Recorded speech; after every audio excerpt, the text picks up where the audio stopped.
Yaani mimi pamoja na kumpenda na kumthamini, leo hii kwangu anakuja na mwanaume ndani mwangu.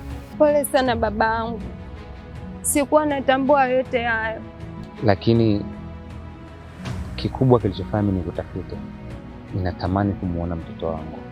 Nisikilize kwa makini, we mshenzi, usije ukasubutu kunyanyua huu mkono wako kipumbavu tena na kusubutu kuigusa hii familia, kwa sababu nitakuwa hivi. Uliwahi kumwambia mshenzi ni kwa nini mimi nilienda jela? Ulikuwa jela?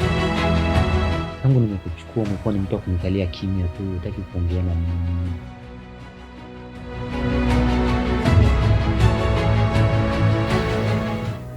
Sipendi kukuona ukiwa katika hiyo hali.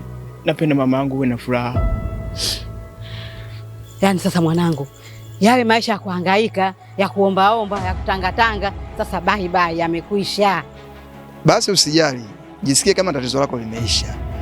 Shem, nikuombe kitu tafadhali, naomba uniachie muda mimi niongee na Hadija.